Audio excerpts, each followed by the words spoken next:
గొప్ప వ్యక్తిగా ఎదగాలి అంటే ప్రతి వ్యక్తి తప్పకుండా ఈ 8 లక్షణాలను పెంపొందించుకోవాలి. గొప్పవారిగా ఎదగాలి అనేది ఒక గొప్ప ప్రయత్నంగా చెబుతారు. ప్రయత్నం అంటే ఉద్యోగం అని కూడా అంటారు.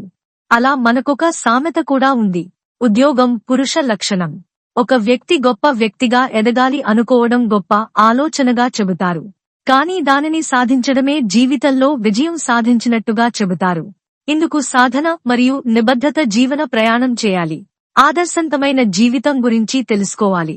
సమాజానికి ఆదర్శప్రాయమైన జీవిత చరిత్రలు చదవడం వలన సమాజంలోని జీవితం ఎలా ఉందో, ఇప్పుడు సమాజంలో జీవించడానికి ఎలా ఉండాలో మార్గము గోచరిస్తుందని అంటారు. మంచి పుస్తకం మంచి ఆలోచనలకు పునాది అయితే, మంచివారితో స్నేహం మనసులో మంచి భావనలకు మార్గం ఏర్పడుతుంది. కావున మంచి వ్యక్తులతో స్నేహం వదులుకోకూడదు. మంచి పుస్తకంతో అనుబంధం కొనసాగించాలి అంటారు.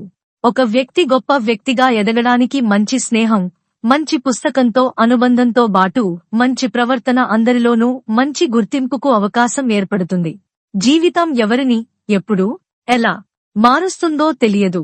మన పురాణాల్లో ఎన్నో నీతి కథలు ఉన్నాయి. మనిషి జీవితంలో ఎలా ఉండాలి, ఇతరులతో ఎలా ప్రవర్తించాలనే గొప్ప సందేశాన్ని ఈ కథలు చెబుతుంటాయి.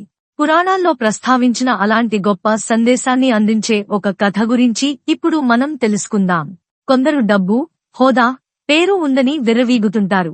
తమ కంటే తక్కువ స్థాయిలో ఉన్నవారిని, పేదవారిని నిందిస్తుంటారు. చులకన చేసి మాట్లాడుతుంటారు. అయితే ఎవరినీ తక్కువ చేసి మాట్లాడొద్దు. సమయం వచ్చినప్పుడు వారి గొప్పతనం గురించి ప్రపంచానికి తెలుస్తుంది. ఈ జీవిత సత్యాన్ని చెప్పే గొప్ప కథ మన పురాణాల్లో ఉంది. ఇంతకీ ఆ కథ ఏంటో ఇప్పుడు మనం ఈ వీడియో ద్వారా తెలుసుకుందాం. ఒకరోజు విష్ణుమూర్తి తలపై ఉన్న కిరీటం ఆయన ధరించిన చెప్పులను చూసి హేళన చేస్తుంది. నువ్వెప్పుడు అలా పాదాల వద్ద ఉంటావు? నేను చూడు తలపై ఎంత ఠీవీగా ఉన్నాను. నన్ను అందరూ చూస్తారు. నీకు అస్సలు మర్యాదే ఉండదు అంటూ వెక్కిరిస్తుంది. దీంతో పాదరక్షలు బాధపడుతుంటాయి. మా బతుకు ఇంతేలే అంటూ మదనపడుతుంటాయి. అయితే ఇదంతా గమనించిన విష్ణుమూర్తి, పాదరక్షల్లారా మీరేమీ బాధపడకండి. నేను రామావతారం ఎత్తిన తర్వాత మిమ్మల్ని సింహాసనంపై కూర్చున్న బెట్టేలా చేస్తానని మాటిస్తాడు. అన్నట్లుగానే రామాయణంలో రాముడు వనవాసం వెళ్లిన సమయంలో భరతుడు రాజుగా బాధ్యతలు నిర్వర్తించాల్సి వస్తుంది. అయితే అన్నపై ఉన్న గౌరవంతో భరతుడు రాముడి పాద రక్షాలను సింహాసనంపై పెట్టి రాజ్యాన్ని పాలిస్తాడు. ప్రతిరోజూ ఆ పాద రక్షలను నమస్కరిస్తుంటాడు. అయితే భరతుడు అలా నమస్కరించిన ప్రతిసారి అతని తలపై ఉన్న కిరీటం సిగ్గుతో తల వంచుకునేది. చెప్పులకు ఇంతటి మహర్దశ వచ్చిందని కిరీటం బాధపడింది. ఎదుటి వ్యక్తి పరిస్థితిని, సంపదను, హోదాను చూసి అపహాస్యం చేయకూడదనే గొప్ప సందేశం ఈ కథలో ఉంది. కాలం ఎప్పుడు ఎవరిని ఎక్కడ ఉంచుతుందో ఎవరికీ తెలియదు. సరైన సమయం వచ్చినప్పుడు ప్రతి ఒక్కరి గొప్పదనం తెలుస్తుందనే సందేశాన్ని అందిస్తుంది కథ. గొప్పవారిగా ఎదగడానికి బలమైన వ్యక్తిత్వ లక్షణాలను పెంపొందించుకోవాలి. సమగ్రత, సానుభూతి, నిజాయితీ, బాధ్యత మరియు దయ అనేవి గొప్ప వ్యక్తి యొక్క కొన్ని ముఖ్యమైన లక్షణాలు.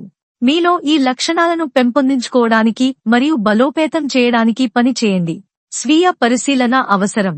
మీ ఆలోచనలు, భావోద్వేగాలు మరియు చర్యలను ప్రతిబింబించడానికి సమయాన్ని వెచ్చించండి. మీ యొక్క ఉత్తమ సంస్కరణగా ఉండటానికి మీరు ఏమి చేయగలరో పరిగణించండి మరియు అవసరమైన చోట సానుకూల మార్పులు చేయండి. ఇతరులకు సహాయం చేయాలనే తపన ఉండాలి. మీ చుట్టూ ఉన్న వారి పట్ల దయ చూపండి మరియు వారి జీవితాలపై సానుకూల ప్రభావం చూపడానికి ప్రయత్నించండి. ఇందులో స్వయంసేవకంగా పనిచేయడం, దాతృత్వానికి విరాళమివ్వడం లేదా స్నేహితుని అవసరం ఉన్న వారి కోసం అక్కడ ఉండటం వంటివి ఉంటాయి. విషయాసక్తి అధ్యయనం అవసరం.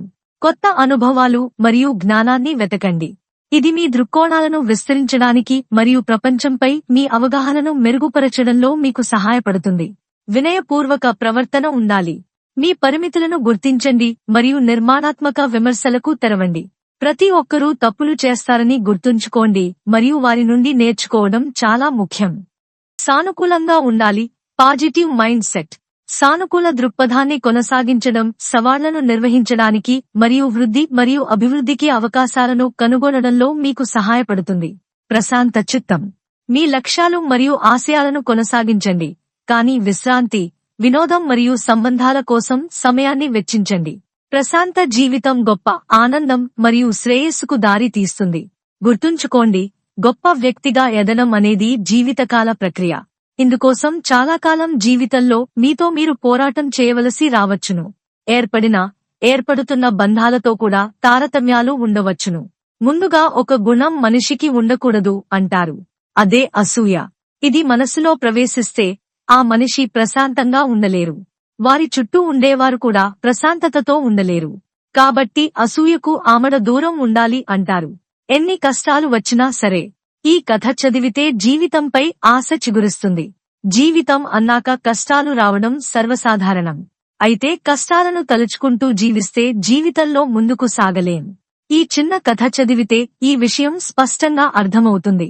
ఇంతకీ ఆ కథేంటంటే, రాజు అనే యువకుడు జీవితంలో అన్నీ కోల్పోతాడు.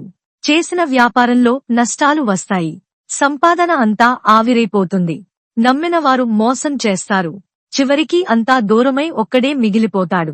ఇక ఎక్కడ చూసినా ఏం కనిపించదు. చావు ఒక్కటే తనకు దిక్కు అని ఫిక్స్ అవుతాడు. ఊరి చివరల్లో చెరువులో దూకి చనిపోదామని అనుకుంటాడు. వెళ్లి చెరువు కట్టపై కూర్చుని తన జీవితంలో జరిగిన క్షణాలను తలుచుకుంటూ బాధపడుతుంటాడు. ఇంతలోనే అటుగా ఓ సాధువు వెళ్ళు, ఏమైంది అంటాడు. దీంతో వెంటనే స్పందించిన రాజు తన కష్టాలను చెప్పుకొస్తాడు. అయితే సాధువు ఒక పని చెప్తాను చేస్తావా అని అంటాడు. చిన్న గిన్నెలో నీరి నింపి నది వరకు వెళ్లి రమ్మని చెప్తాడు. అయితే ఓ షరతు పెట్టాడు. ఎట్టి పరిస్థితుల్లో నీటి చుక్క కింద పడకూడదని అని చెప్తాడు. దీంతో రాజు జాగ్రత్తగా అడుగులో అడుగు వేసుకుంటూ నది వరకు వెళ్లి వస్తాడు. రాగానే సాధువు, నువ్వు నడిచేటప్పుడు ఎవరి గురించి ఆలోచించావు అని అడిగాడు. అందుకు రాజు బదులిస్తూ, ఏదీ ఆలోచించలేదు.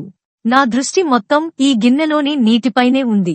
అందుకే నీటి చుక్క కింద పడలేదు అని చెప్తాడు. సాధువు బదులిస్తూ, జీవితం కూడా అంతే. నువ్వు నీ లక్ష్యంపై దృష్టి పెడితే నీకు ఎన్ని కష్టాలొచ్చినా, నువ్వు ఎన్నిసార్లు ఓడిపోయినా, ఎంతమంది నిన్ను విమర్శించినా అవన్నీ నీకు కనిపించవు. నీ దారిపైన మాత్రమే నీ దృష్టి ఉండాలి. అప్పుడే అనుకున్నది నువ్వు సాధించగలుగుతావు. ఒక్కటి గుర్తుపెట్టుకో, జీవితంలో అంతా కోల్పోయినా నీకు చివరి అవకాశం ఎప్పటికీ ఉంటుంది. దానిని సద్వినియోగం చేసుకుంటే జీవితంలో మళ్లీ ముందుకెళ్లొచ్చు అని చెప్తాడు. అది విన్న రాజు చావు సమస్యకు పరిష్కారం కాదని తెలుసుకుని మరో కొత్త లక్ష్యాన్ని ఏర్పాటు చేసుకుని ముందుకు సాగుతాడు.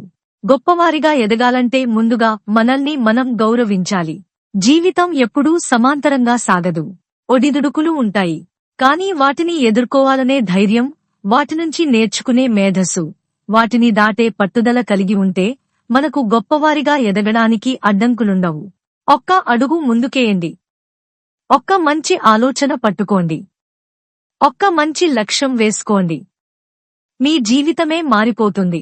గుర్తుంచుకోండి, ఎప్పటికీ గొప్పవారిగా ఎదగడమే కాదు, మీరు ఎవరికైనా జీవితంలో మార్గం చూపగలిగితే అదే నిజమైన గొప్పదనం. ఈ వీడియో గనుక మీకు నచ్చినట్లయితే ప్లీజ్ లైక్ చేసి మీ ఫ్రెండ్స్ కి షేర్ చేయండి.